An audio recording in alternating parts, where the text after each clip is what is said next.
Hey everyone, you're back on the Flex Success podcast. You're joined with myself, Dean, and the lovely Lizzy. Actually, yesterday on an interview, we were interviewing someone who weren't being interviewed. Don't worry, Flex isn't going anywhere. Dean said, "Hi, nice to meet you. I'm Lizzy." I did say that too. Were you nervous? No, it was just, I don't know what happened. I can't stop laughing about it. Every time I think of it, it gets funnier. So yes, hey everyone, I'm Lizzy. I'm Dean. That's not. Today we're here to discuss how to be a good coach, because we previously did a how to be a good client episode, and we thought we'd back it up, especially because about 30% of our client base at Flex Success are other personal trainers and coaches, and likely a big chunk of our listenership, is that a word? Yes. Yeah. Are coaches as well. But if you're not a coach, it might be worth having a listen to this podcast so that you know what to look out for if you are looking for a coach in the future or thinking of being one in the future. Yep, I've been asked that question many a times. Like, how do you tell who's a good coach? I'm like, oh, there's a list. There is a list. So we've come up with a list. Yeah, but this isn't, the world's most comprehensive list. We just tried to think of a few points, and, we rounded it up to 10, and then there was a couple more that we squeezed in there, so it may be a 12-point list. Some of them we're just going to skim over because it's not worth unpacking, because they're simple enough. Some are worth unpacking. Yes. So shall we start with a couple of simples? Sure, fire away. Number one. Or me? Needs to be qualified. Need to be qualified. Experience also helps. Mm-hmm. But recently, if you follow our page, you'll see that we're hiring. In the middle of the interview process, we said in the ad that experience helps, but what we're really looking for are these other qualities in a person. And same goes with a coach. It's not to say that if someone has no experience, they're automatically a shitty coach. It just helps. Yeah. Nothing more to say on that, really. Experience is really just the finesse of the coaching, I guess. Mm-hmm. Like, you can learn. The problem with experience being used as a primary mode of whether or not it's a good coach or not is that experience can be built on bad information. Whereas if they're qualified, theoretically they should be coming to the party with like good information to begin with, and then the experience typically finesses the approach, takes the actual qualifications that they learn and makes it better. Because online nutrition coaching is a relatively new thing, I don't know anyone that's done it for 10 plus years, but I do know lots of personal trainers that have been in the gig for 10 plus years that are terrible. I know some great ones too, but I know some terrible ones. And the time that they've spent doing what they're doing hasn't really seemed to sharpen their skills at all. Mm-hmm. If anything, maybe they're more and more pushed into their bro science corner. So yeah, but that will be highlighted in a couple of these ones we have coming up too. I think those people that don't change typically will get found out by our list. Yeah, perhaps. So the next one is the ability to set SMART goals. So do you want to unpack that, or shall I? You can go for it. Okay. So when a client comes on board, usually they're there for a reason. So we might say, why have you come to us? What can I help you with? And sometimes people have really specific goals. I want to lose 5 kilos by my wedding. So, they've got a quantitative, they've got a number, they've got a date. We can measure that. It's realistic enough. But some people are like, I just want to feel healthier, which is an awesome goal. But a coach should be helping you make that SMART, which is an acronym for specific, measurable, achievable, realistic, which I think are kind of the same thing, and timely. So if someone says, I just want to feel a little healthier, you can't really manage what you can't measure. So we need to find a way to measure that. Maybe it might be getting up in the morning and feeling refreshed, or maybe it might be decreasing your resting heart rate. We need to find some sort of way that we can measure progress so we know what success looks like when we get there. Because otherwise, when does coaching finish? Like, when did you achieve that goal? It allows you to set up appropriate expectations, and then the intentions behind both the protocols or the things that the coach puts in place can be set appropriately, and then also the intentions of the client's actions can align with that as well. Otherwise, you end up basically not being happy with each other, despite not knowing whether or not you've been successful or unsuccessful, because the actual goal isn't measurable or specific. There isn't one. Well, yeah, exactly. Yeah. So do you want to go? I feel like I'm talking too much. That's all right. You're good at this next one too. The next one is about having informed consent, which not that many people are probably aware of, or at least are consciously aware of what that means. So Okay. So let's say somebody comes to us and says, oh my God, everyone, I don't know why I'm mocking people like they're having this shit high-pitched voice. All right, let's rewind. If someone comes to us and says, not in a whiny voice, I see people get up on stage, they look so happy and healthy and fit, I want to go and do a bodybuilding competition. Woo! That may be misaligned. So we might say, great, let's do a bodybuilding competition. And their expectations are to feel great, to be happy, to be healthier. But we know that people who get up on a bodybuilding stage, their lives are falling apart for the 20-week prep, usually. They're not healthy at all. And they usually, I don't know if we can be happy when our lives are that much out of balance. So informed consent would mean that if somebody comes to you saying, I want to reach this goal, we let them know of the sacrifices and the risks and the potential harm that comes along with achieving that goal. And if they say, you know what, I still really want to get up on the bodybuilding stage, I accept the risks, I understand the sacrifices that I need to make, and I still want to do it, that's called informed consent. I have used an extreme example, bodybuilding, but the same goes for somebody that just wants to lose 10 kilos. Maybe they're an absolute party animal and they love going out. It might be like, hey, you know what? You can still party, you can still go out, but you might need to sacrifice a Bailey's for a vodka lime soda. Like make some sacrifices without totally limiting your social life. The entire point of this is that in order for you to be a good coach, you have to be willing to give your client the appropriate information on their goals, the good and the bad, the things that they may have to either sacrifice or not, in order for them to have informed consent. Whereas I think a lot of coaches that are essentially just out there to get a particular amount of money out of an individual will likely almost hide or not even want to discuss the potential negatives in fear of losing the financial client. Whereas if you're a good coach, you care more about the client, which is going to move down into one of our other points later on. And that is that you give them the opportunity to have informed consent. Dean and I, maybe we won't name drop because we haven't got their permission, but coached a couple. So I coached the husband and the wife. I don't do comp prep personally, and the husband wanted to do a bodybuilding competition. So I transferred his file over to Dean for the comp prep. You remember who I'm talking about? And we asked them to, let's all tee up a phone call and we can discuss the difficulties that might occur in your relationship and in life generally, because they also run a successful business. And they said, oh, you know what? Okay, let me think on it. They thought on it and they said, yeah, let's go for it. So they knew as a couple what they were getting themselves into instead of being unpleasantly surprised later. Although I got a message from the wife saying, you were right. This really is, it really is difficult. Yeah. Now I do remember that conversation. We had a very frank one, which I think is super important. The other thing too is, as a coach, especially as a coach myself who does specifically contest prep, if you don't give the client the opportunity to understand or like what they should expect out of the journey in which they want to go on, chances are they're probably not going to do so good anyway. Because like if I say to a person on contest prep, oh, it's all going to be rosy, man, don't worry about it. Like, things are perfect. And then they hit the wall and they're like, I don't like this. Whereas if you go into a situation as a client, knowing that your coach has got your back, has given you the truth, let you know the opportunity to have an informed consent, then you can go at it with, again, like, yeah, this is Dean told me intention. This would happen.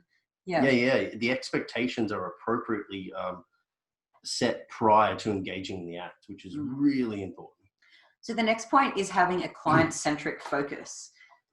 No, this could, I mean, the overreaching target of this is that you have the client's intentions at heart. Their best intentions. You have the client's best interest at heart. I've used the word intentions too many times. Now I've called myself Lizzy on this podcast too. That's the overreaching concept of this, is that you as a coach are most concerned with your client's best interests. Do you want to give us an example of situations where coaches clearly haven't had the client's best interest at heart? One that I probably see the most consistently is that a client will go to a coach with the intention to get a particular goal. That coach has a very specific way of doing things. And then instead of considering the client and their entire sort of dynamic, that being their psychological health, their physical health, their social health, their family health, and all of the things that constitute or go towards their health, they just go, my protocol is the best protocol. And they force them to follow that because that's the way in which they know. It's not client-centric at all. Rather, that is a coach-centric approach to achieving a very particular goal. Because it's easier for the coach. Easier for the coach, and it takes no consideration for the client's potential pitfalls or hurdles or anything. And the problem with not having the ability to be malleable in your protocols as a coach and not having a client-centric focus is that you're only worried about yourself. And by doing that, you end up with clients that do end up in a contest prep, like you mentioned, hating life, not knowing what they got themselves into because they had no idea because the coach didn't inform them first. For sure. Was it Lyle McDonald? It was, I believe. Yeah, that said, good advice not followed is shit advice. And what we think is meant there is that, sure, you can tell someone what the absolute most optimal plan is, but if it doesn't work for them, it's obviously not going to result in any benefit because they can't follow it for whatever reason. So we want to be making an optimal plan for them, not the optimal plan that everyone should follow. Because everyone has different goals, different limitations, you know, maybe their working hours are quite demanding, or they have a family that requires them to spend, you know, weekends, so they don't have extra time to do extra cardio. So we need to find the optimal plan for the person. The interesting thing for this too is that those that are typically evidence-based, and I'll put it in quotation marks because that's sometimes now being changed, but let's just say for the purpose of this conversation, evidence-based are people that follow in line with the current literature and research, is that those individuals sometimes can get caught up in what is optimal based on the research. And the research is typically in a very rigid manner and not really like life. So like they might be saying, oh, these clients followed this particular dietary protocol and it showed that if you put someone in a 50% deficit, they lose twice the amount of fat and they don't lose as much muscle. But then that was done for 2 weeks in a controlled setting and it's not actually based on the average. Yeah, it's not replicable in real life. And even as an evidence-based coach, people can get caught out not being client-centric because they think the evidence outweighs the individual. When often it's the individual that you should be catering to the most because they're the one that you're actually talking to, not the 5 random people in the research study. Yeah, I mean, we can use research as a guide. For sure. Yeah, it should. But we're not taking, it's not, yeah. You know, the other one I think too, like this sort of conversation thus far, we're talking about intentional client-centric focus. I think some people can have good intentions though, and unconsciously make poor decisions, like the writer's reflex. Do you want to explain that? Sure. So a writer's reflex is when somebody is fixing problems for someone else. So let's say one of my clients is, I'm always so groggy in the morning. And instead of me being like, cool, well, you need to get to bed an hour earlier. Like I'm giving them the solution. Instead of catering to the writer's reflex, always fixing someone's problems for them, instead you might want to use some gentle questioning or Socratic questioning, we could call it. So that's when we're asking the person to reflect. Okay, so you're groggy in the morning. What do you think you could do that would result in you waking up feeling more fresh? And they might come up with some solutions that would work quite well, because we know that when unsolicited advice is given through the writer's reflex, people are unlikely to follow it because they might feel offended or they might withdraw, or even if they think the advice is good, research shows that people are unlikely to follow advice that they've not asked for. So if we're to say to someone, tell me, between 1, 2, or 3 things that you could do to wake up feeling fresher, they might come up with something, cool, out of those 3 things, which ones do you want to implement? And because they've thought of it, they're more likely to actually follow it and implement it and find some benefit from it. And it also takes the stress off the coach to always feel like they're the problem solver. They always have to have all the answers. That's not actually the case. A lot of the time, the client has the answers. You just have to be able to have the skills to pull it out of them, to create an environment where they feel comfortable and trust you enough to have an open discussion and shoot some ideas. They might have some bad ideas, so might you, but they might also come up with some good ideas too. Yeah, that non-permissive information that nobody really wants to listen to. I had this brought up to myself as a problem, but it was labeled back prior to some of our recent sort of look into the research and the way in which people will talk about this writer's reflex. It was originally introduced to me as me as a personality type being a rescuer. Mm-hmm. In that my intention is to try and rescue people from what I perceive to be their problems. And here I am giving them all of this advice that I think is fantastic, and like they're going to take this home and it's going to be great. But it was non-permissive information that I was providing them. And those people probably just were like, yeah, cool, man, like good information. But so you were spending all this energy on people and they weren't really. Yeah. And that's what I meant before, and that it's unconscious or like non-intentional poor coaching, because I think I'm giving them everything they need, when in actual fact, I'm just giving them a bunch of words that they otherwise didn't probably want to hear. And if I was just better at asking more questions and evoking more information out of them, and then and them coming to the solution, like you said before, it's probably one less work for myself. Yeah. I'd be a better listener, and well, I am now, but this is back in the past, and they would also get better results. Yeah. Because we're also inhibiting the client's problem-solving skills when we just give all the answers. And we know they're likely to resist our suggestions. So even though usually people with writer's reflex are the ones that are trying so hard to help, it's not really resulting in that. Yeah. So basically what we're saying is don't help people. They can help themselves. Basically, people can help themselves with gentle guidance. Yes. Yeah. I know. Don't take that as a little snippet for this podcast. Don't take that out of context, you assholes. Go on. The next one is understanding the quality-quantity continuum, is what I called it. Mm-hmm. And that is that in the instance of one-on-one coaching, where it is you and the individual that you're talking to, understand that as the quantity of clients you take on increases on that continuum, your quality almost certainly will reduce. And a good coach understands what their level of quantity is for their level of quality and how they manage those two. Don't get caught up on chasing dollars. And yes, I said chasing, Liz, without a G. Why do you always drop your G's? Don't know. Queenslander. So if somebody has, maybe they study full time and they have a family and they're doing online nutrition coaching and they want to spend, let's say they have 10 hours free to give to online nutrition coaching. If you're spending about an hour per client per week, you're capped at 10. Yep. For somebody that's not doing full-time study, you might have 25 hours a week. An hour a client, cap yourself at 25 clients.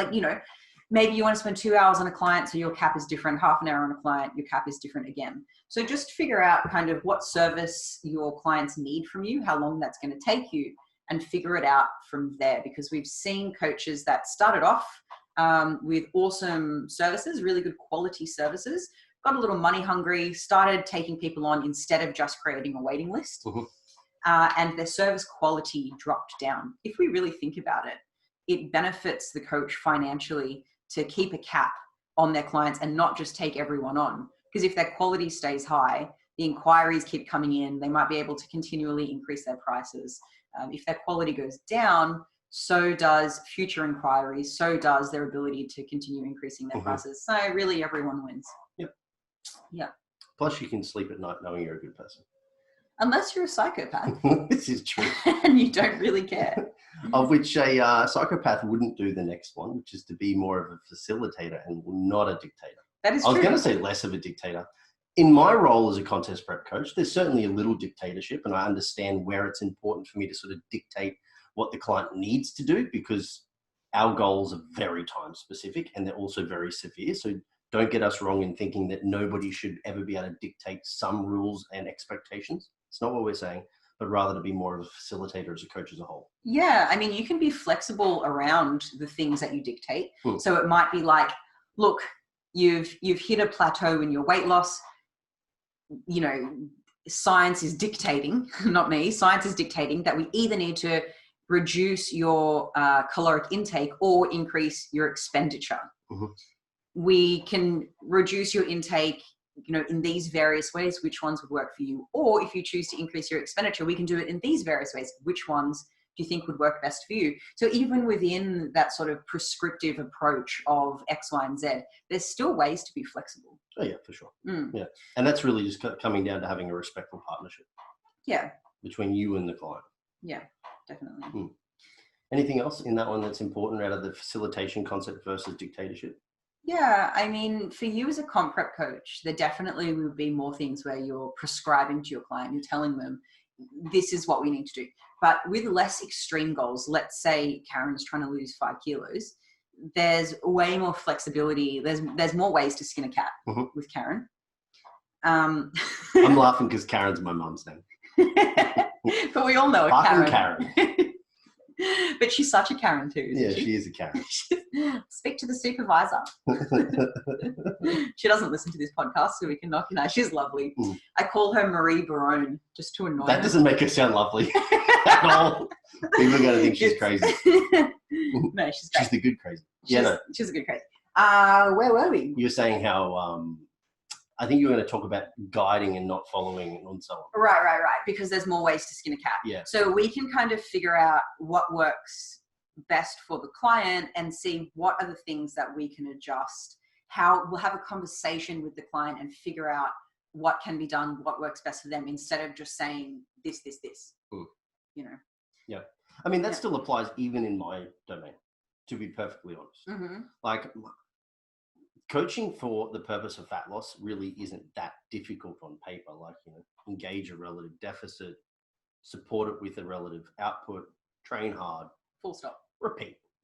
So there's still many ways in which I can set up the day, the week, the training, the food timing, the supplementation, the sleep, the cardio, you name it, to facilitate a better result based on conversations between myself and the client around the ways in which that I can help guide their prep specifically to them as an individual to get the result.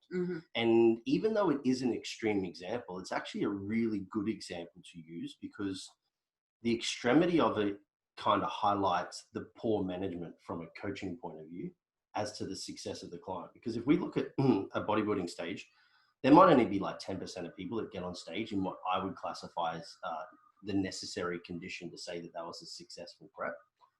And that means that 95% of people are failing, or 90% are failing, so to speak. And the failure isn't in that most people can't eat at the deficit necessary to get to that body fat. It's that the process in order to get there was too difficult to manage, or too difficult to adhere to, or whatever it may be. And that's likely going to be a fault of the coach potentially in how they've implemented that. And I think that happens because in contest prep, it is seen to be like, this is hardcore, so I can dictate. And if you don't follow, you're just too weak and not willing enough to do what's required. Whereas I'm far more about how can we both manage the situation more appropriately. And I think that's why I would say, in my experience from the coaching clients that I have, probably 90% get to the place in which I want them to get. But it's also because my quantity of client is not too high. Because we cap ourselves. So I can spend enough time having these conversations. Yeah. Whereas if I had 100 of them, I might only succeed with 10%. It's probably because the 10% I'd had proper conversations with. The 90 other would just be the people that I just shoot numbers at and go, your fault, not mine. Yeah, absolutely. I think we should probably follow on down the list a little bit to flexibility. So to be a good coach, we need to have some flexibility, which we've just touched on. And our bullet points under flexibility is being able to adapt to the plan as necessary. So we might have a discussion with a client, set a SMART goal, talk to the client about their motivation, set a plan, and for whatever reason, life happens and the plan needs to be adjusted. As a coach, you need to be able to adjust the plan, figure out what the problems is, talk to your client about the potential solutions. Ideally, you want them to come up with the solutions and help them put that into practice and facilitate that change. Yeah, plan fits the client, not the client fits the plan. Yeah. We also need to be able to adapt our communication skills. So some clients, if you write them a long email, there might be 5 questions within that email. They might reply to one of the questions. So you learn pretty quickly as a coach that you need to make things short and sweet. And you might just want to reduce it to the absolute most important things. Maybe there's 5 things you want to ask them, but only 2 are really necessary for the next week. So you want to adapt your communication styles. Or maybe there's clients where you agree on a plan and you kind of, help them come up with some things and they don't really follow it. And you're thinking, what the hell? This is something that we agreed on. But then you later realize, it's because I didn't communicate why it was so important. Why, when we reduce the calorie intake, their daily activity can't reduce as well, because then we're canceling out the calorie deficit. They didn't understand that. So although we agreed to keep steps at 10,000 and reduce calories by 300, they reduced calories by 300 and reduced steps by 3,000.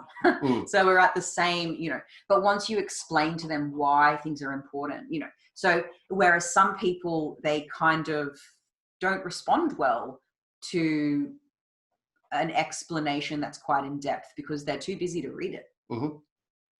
Yep. As a rescuer at heart, like I said before, I used to pump people full of monster emails.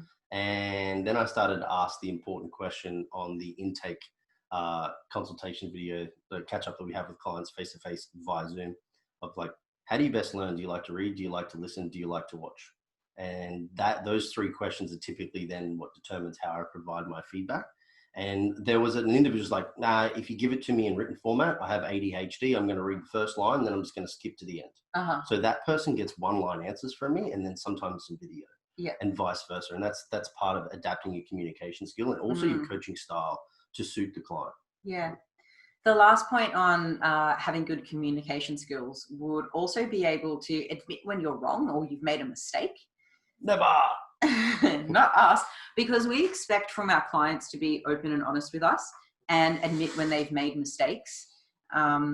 Maybe apologize if they've been abrupt or rude or something like that. So we need to be able to apologize when we make mistakes as well. Because we have some grace, or we have some room for, forgiving clients for not being robots, for being humans, and they can forgive us as well.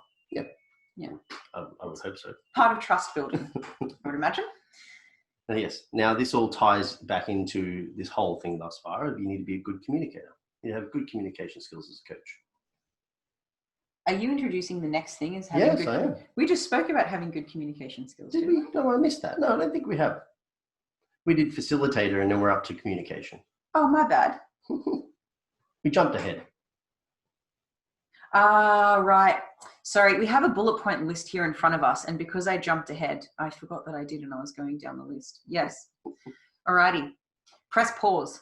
Go again. So being able to deliver what is promised on time, obviously is part and parcel of communication. Yes. Timely is super important. What else we got? Replying to appropriate communication. Like if you've set, for example, like I'll talk about like my check-ins. When I send through my check-ins for clients, they will get them by obviously in a timely manner, and then I want my client to also come back to me in a timely manner, which means my reply still needs to be timely as well, so that anything that we're implementing can be implemented in a timely manner also. Yeah, it's quite frustrating when you read a client's check-in, you reply to them with a couple of questions. Based off their answers, the plan will be a little different for the week ahead, but they don't get back to you for 4 days. So you've already lost 4 days of the week. It's very frustrating. So as a client, if you want to get the most out of your coaching, as well as expecting your coach to reply to you quickly, you need to have fast communication as well. Yep. And then we actually touched on the majority of the communication skills that we were talking about before as a part of. Yeah, that's because, that's cool. That's because I thought we were up to a different point. But we kind of like, we intertwined them all, and that was the stuff we're talking about, being able to adapt your style of communication as well, whether it be video or verbal or auditory as well. So yeah, as a coach, part of communication would also be having an in-depth understanding of what you're talking about to the client, so you can simplify and condense a lot of important information into a few sentences. Because the client is very unlikely to have the level of interest in a topic like you do to sit there for an hour and read everything that you know on the topic. You want to be able to condense that into a couple of sentences so they know what they need to know to push forward with a plan. Bob's your uncle. Yep. Yeah. There's certainly, like you always, we listen to the podcast. I listen to it less frequently than you do, the minimalists, right? And they have their pithy answers, that sort of little bit at the end where you're just like, oh, that's the bit I was looking for. Yeah, like 15-word answer. 15-word answer that after a 50-minute podcast, and the only thing that people remember is the 15-word answer. That's kind of clients. Yeah. So like as a coach, you need to have the ability to sometimes just provide that pithy answer too, because sometimes that's all they're interested in. Yeah. As an example, I got an email yesterday from a client. Hi, Sarah, if you're listening. And she asked, how much fruit is too much? And there's not an actual number. It's like, it depends what your total calorie needs are. And does that bump you over your fiber? And like, there's all these considerations. So basically the end of it was, well, how much do you want to have? Okay, 700 grams a day. If you experience this symptom, or this symptom, or it goes over your calories or whatever, then it's too much. So, instead of giving her, hey, here, read this study and here's this consideration, I was like, here's a bullet point list of things you need to look out for. Bye. And then she has what she needs. Yep. Cool. What's the next one? Emotional maturity. Are you sure? I think so. No, it definitely is. What do we mean by emotional maturity? When we were talking about what it means to be a good coach, I was trying to come up with some pithy ones. Yeah. And I said emotional maturity for me means lacking egotistical self-titillation. Titillation.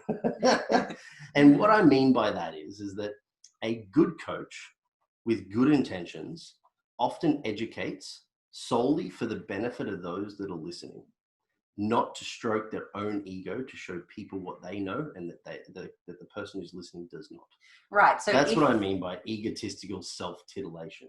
They stand in front of a crowd and tell them what they know just so that they feel fucking good. Yeah. And that everybody thinks they're smart, not because they actually care if people learn. And there are a whole bunch of these people in this industry. Absolutely. So an example of that would be if I'm taking on a Gen Pop client, Karen, who wants to lose 5 kilos, I wouldn't talk to her about peak week protocols, right? Because it might make me sound fancy. I can use lots of big words, but she's not going to benefit from that. When is Karen going to use a peak week protocol? Yeah. If there's a competitor called Karen out there, I'm sorry. Again, it's unsolicited information for the purpose of making you feel like you're a smarty pants. Yeah. Yeah. Typically. And being able to simplify language and understanding your audience. Like some of our clients do have science degrees, so we can just speak more openly to them. But for clients who don't have science degrees, maybe they work in totally unrelated fields, we need to be able to simplify language, which doesn't make us sound as smart, but that's not the point. The point is to help them learn and implement positive behavior change to help them reach their goal. Yep. If I'm using language that they don't understand, who are you helping? Yep. Yeah, I often, whenever I've given a seminar, the greatest satisfaction I get, like the goosebump moment, is when somebody says, I learned the following, or I applied the following and it provided me this benefit. It's never like I finished and just went, oh, fuck, they must think I'm so smart.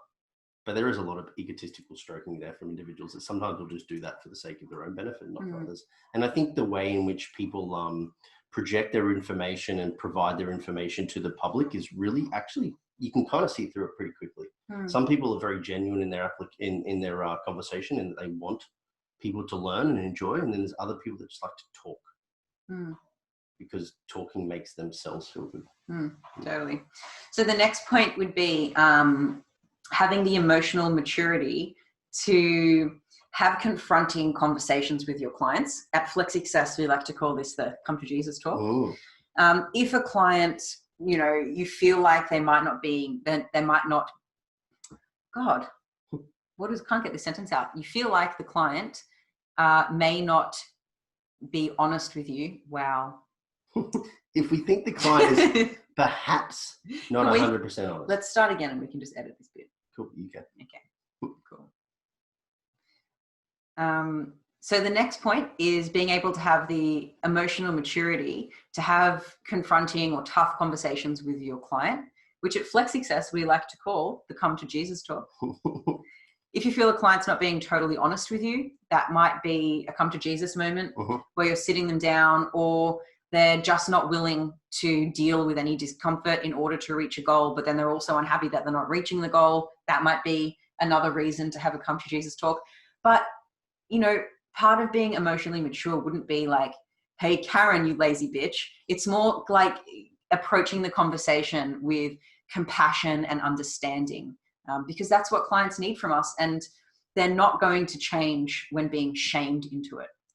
No, nor are they likely going to realize that they need to help facilitate that change themselves. And secondly, again, if you make the decision for them yourselves and you say, I'll see you later, you did the following wrong, or you're going to do this, they're likely not going to benefit from that either. So even from a contest prep, again, to draw on my experience, is that if I don't think somebody's ready to complete their prep, I don't typically tell them that. I have conversations with them and essentially allow them to find their own way to that answer. Like I already know that that's probably the case because a lot of the actions aren't aligning with the supposed intentions. But if they can get there themselves, typically what then happens is there's a sense of relief.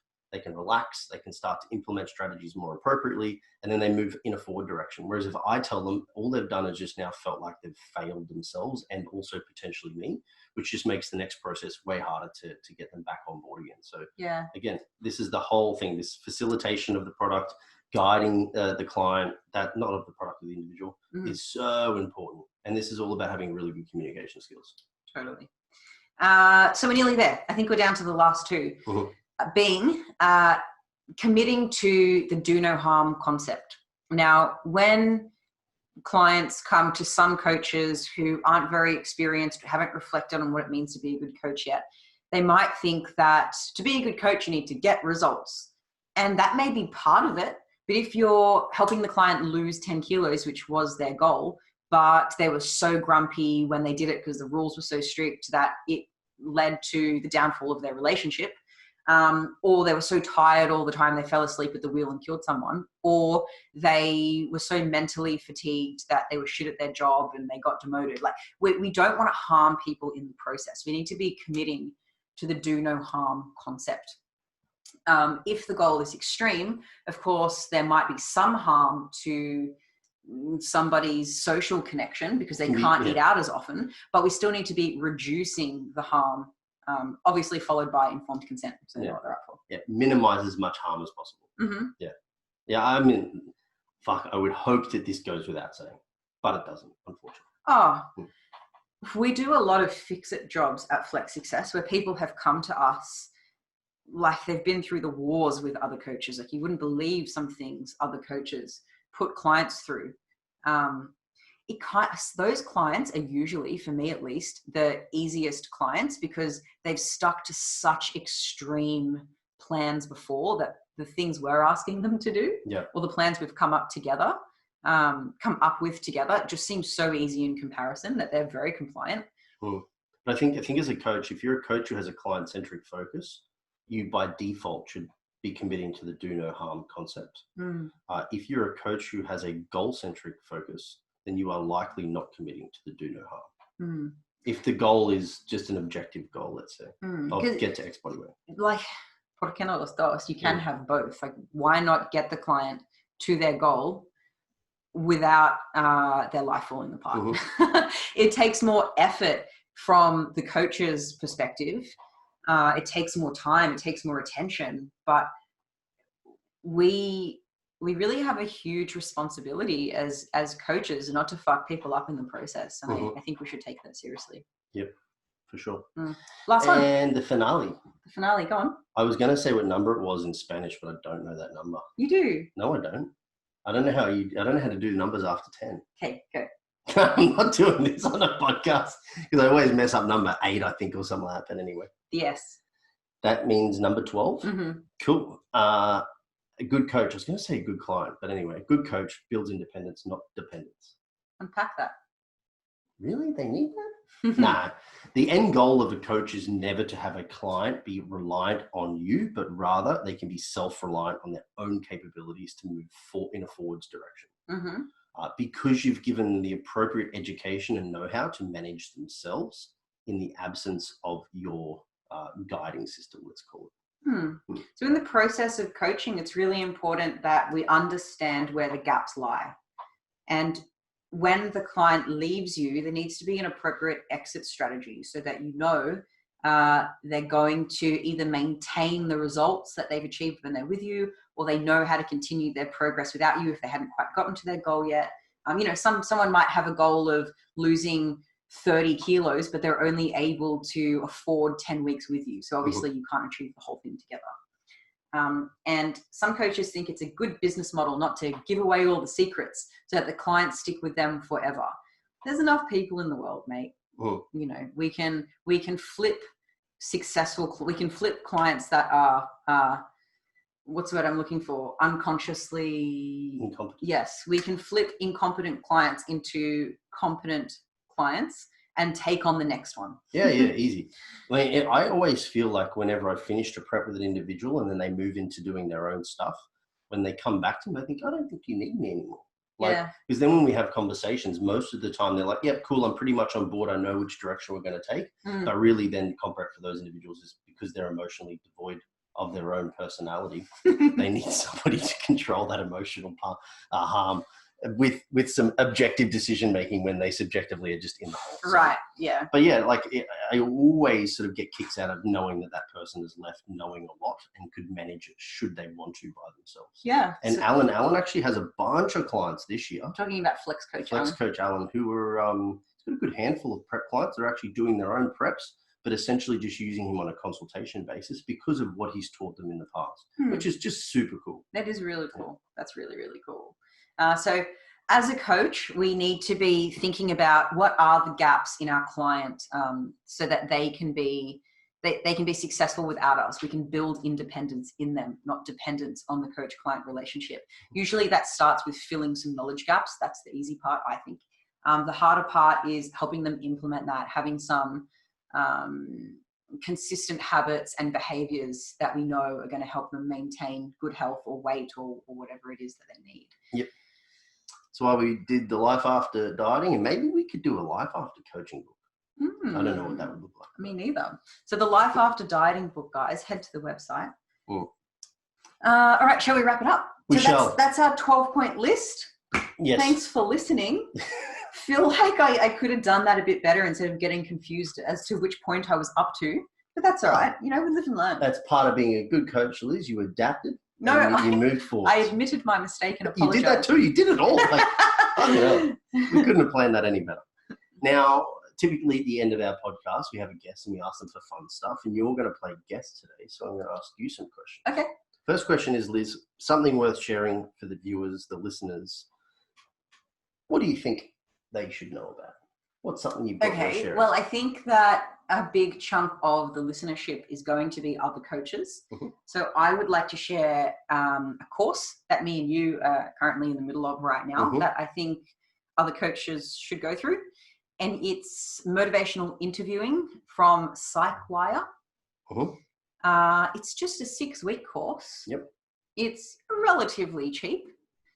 And it's not science heavy in the sense that you need to have an in-depth understanding of biochemistry and, you know, but it's obviously coming from a psychological lens. And I think that it's helpful whether you work with comp prep clients, gen pop clients, you know. Yeah, I think the biggest thing about it is going to make you a better listener and a better questioner and also a better communicator, which should hopefully allow you to have far, far, far better back and forth communication with you and your client, which will help with all of these things that we've talked about today. Yeah. For the biggest thing for me that the course has done is help take the pressure off and helped me understand that I don't need to have all the answers because the client has most of the answers. And if I can work on my communication skills to, you know, just help get those answers out of them, then I don't constantly feel the heavy weight on my shoulders of having to know everything and have all the best suggestions. Yep. Very much so. All right. And then now the fun question round. Question number 1. What fact amazes you every time you hear it? What fact amazes me every time I hear it? They're all animal related. That a huge population of koalas have chlamydia. Yeah. That is weird. That dolphins, so a pack of male dolphins can corner a female dolphin and repeatedly rape her. Is a fun fact. I don't know if it's fun. Otters. It's a fact. Apparently, I don't know how true this next one is. I read it on the interwebs, so it must be true. Apparently, otters can kidnap a baby seal, kill them, and rape their dead body. Right. Isn't that preposterous? The crazy thing is that it's so accepted in that animal world, but in our animal world, obviously horrendous. But like we look at it and go, oh, that's just crazy. But it goes to show you like what the world could be like if we were left to our own demises. You know? Yeah. Unless we were bonobos and then instead of war... You mean bonobos? No, definitely bonobos. And that when they are left to their own demise, all they do is have orgies. Yeah. So it really depends which animal kingdom we're talking about. Could just be one big circle jerk. Could be. The next... That's a lot of facts. Wait, no, I've got another one. I read it on the back of a pad. And it is that cockroaches are scared of cucumbers. Mm-hmm. I actually think that's a stretch of the truth, and they just don't like the odor of cucumbers. Yeah, fearful of is a bit different. Yeah, look, the pad said scared of cucumbers, and I was like, is that true? When I Googled it, and it was a stretch. But anyways, also a great fun fact. I know you were after one, but there's 4 for you. I was also laughing in my own head about the comment of it being a pad and being a stretch. There's 2 words together, just, yeah. Mm-hmm. Question number 2, Liz. Yep. How did you find out Santa was real? All right.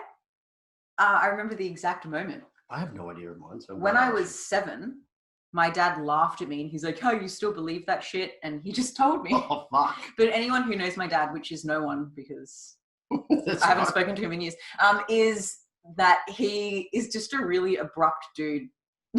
And so it doesn't surprise me because that's just the way he is. That's pretty brutal, but I like it. Yeah.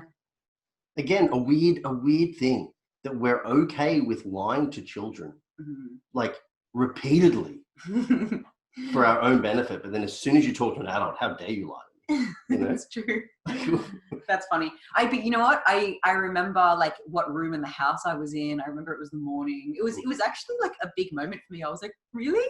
And then I also felt embarrassed because I got laughed at. So that's how I found out Santa wasn't real. I'm just thinking, like, they tell you that Santa's real. So, like, some fat man comes down a chimney and gives you presents if you're a good girl. Well, I didn't have a chimney. Like, but that's a weird concept. And we don't have chimneys too much in Australia. That if you lose a tooth, a fairy comes along and pays you money for that tooth.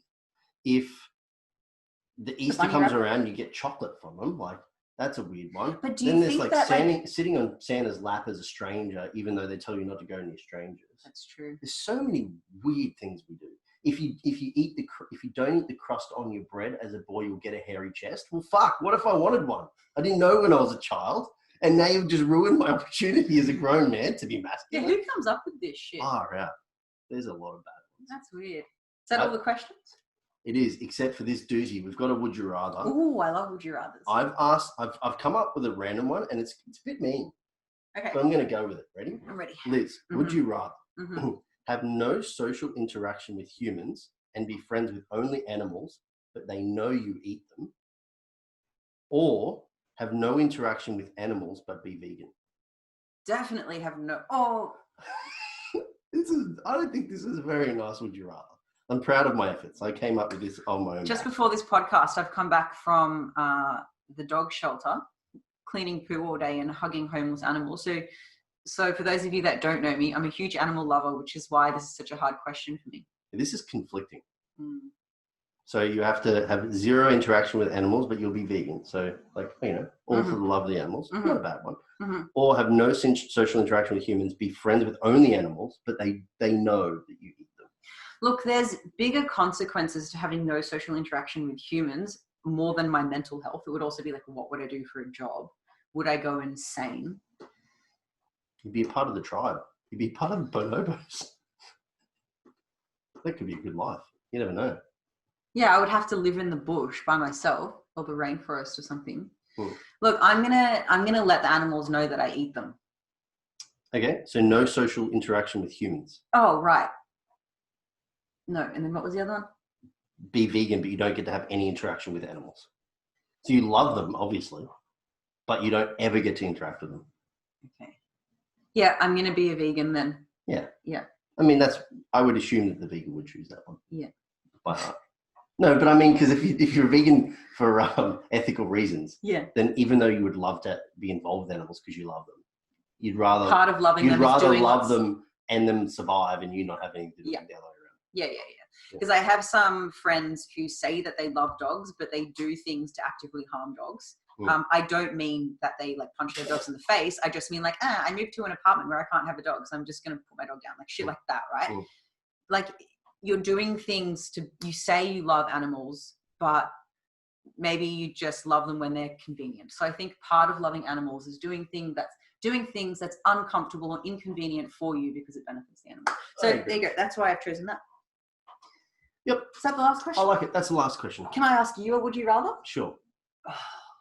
Would you rather have really weird nostrils, so they're like stuck together like this. Mm-hmm. For anyone that's Voldemort. not watching on YouTube, yeah, like a Voldemort nose. So like your nostrils are like stuck to the middle of your nose. Okay, so I'm either a what do you call the people at water polo? No, I'm a dancer. What's the dancer in the water called? Underwater dancer. Let's call them. Right, I'm going to ask you the question with my nose pinched like this because I'm into my voice. Or have an eye that's constantly twitching and it's like really off-putting when you're having conversations. So pinchy nose or twitchy eye? Yeah. Pinchy nose. Even if you have to talk like this? Yep, I'm a pinchy nose guy. Oh. The eye thing would be weird because like you're only going to be half visual. Everyone's going to always just be looking at the twitchy eye. I'd be looking at that pinchy nose, Michael Jackson. I'm still, yeah, there you go. I could be Michael Jackson. I'm okay with that. Yeah, minus the cool dance moves and the awesome voice. No, I'd take all of his and the multi-million dollars. I'm saying I'd be Michael Jackson with all of the good traits without the negative traits. Right here. Okay, without the boy touching. Yeah. Is that controversial? No. That's all right. Well, guys, thanks for listening.